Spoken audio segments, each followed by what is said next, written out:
ud'uni astajib lakum. Berdoalah kamu kepada aku akan kabulkan doa kamu. Innallaha yuhibbul mulihina fid du'a. Allah itu suka kepada seorang hamba yang merayu banyak kali kepada Allah, yakni berdoa banyak kali kepada Allah Subhanahu wa taala.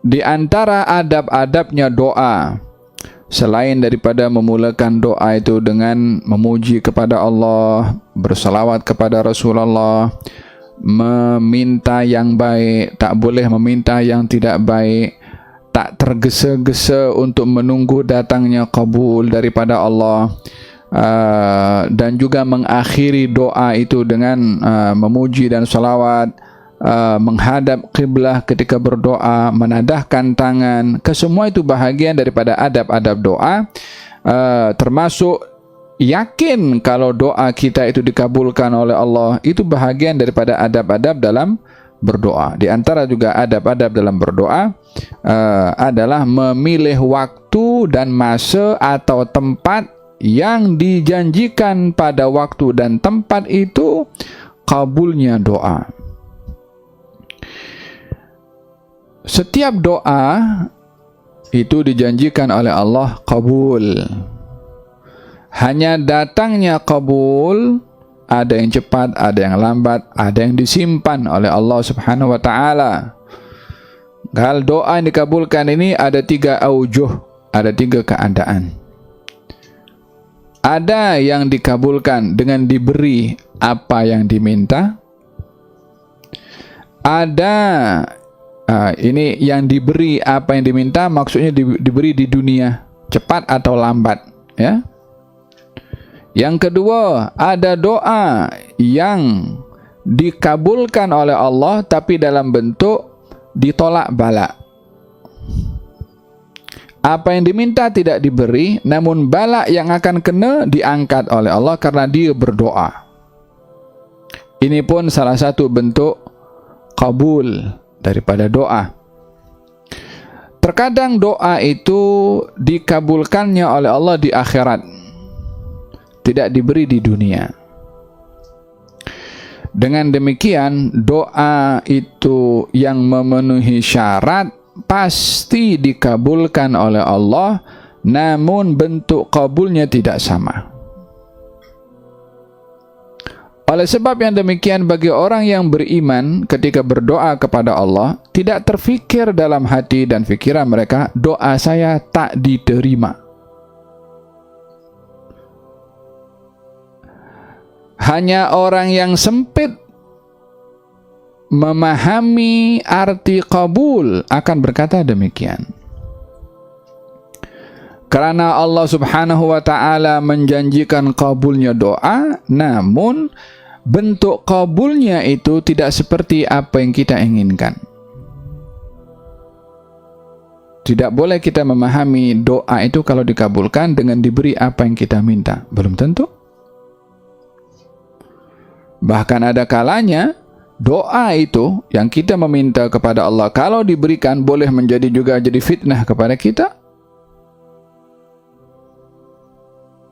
Seperti itu, siapa namanya, di zaman Nabi Musa itu, siapa namanya, Asif, seorang yang doanya mustajab, namun ketika dia menggunakan peluang doanya yang mustajab untuk mendoakan keburukan untuk Nabi Musa, Allah Subhanahu wa taala celah.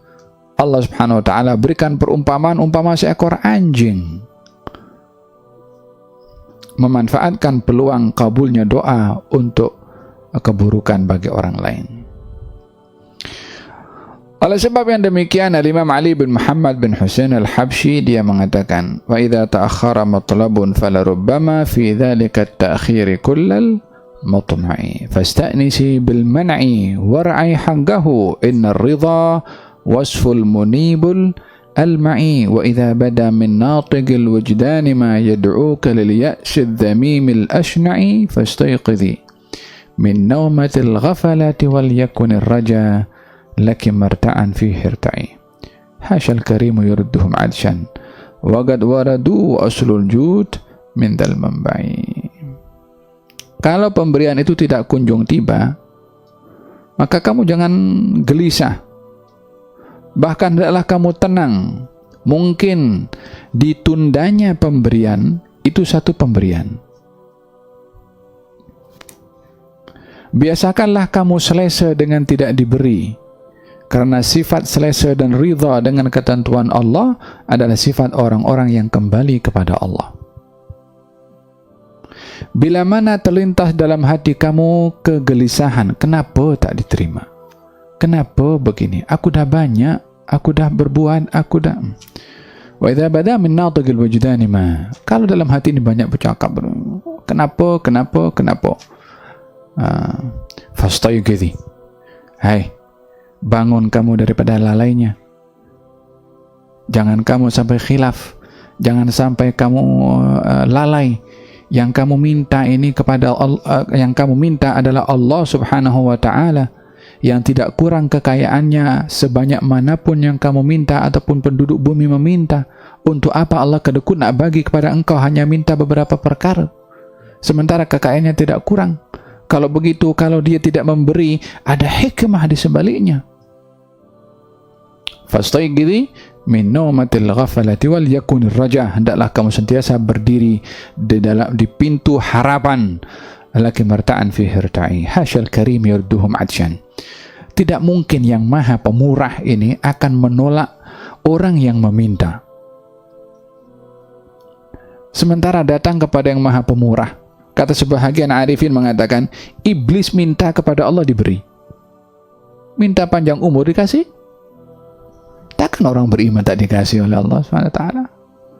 Orang yang beriman kalau berdoa, yakin doanya akan diterima, namun tidak menentukan bentuk kabulnya doa, ikut apa yang dia suka. Faham tom? Hada berkenaan dengan bentuknya kabul. Ya, adab dalam berdoa adalah memilih waktu dan tempat di mana pada waktu dan tempat itu dikabulkannya doa. Jadi setiap doa saya katakan tadi dikabulkan, hanya bentuk kabulnya berbeza.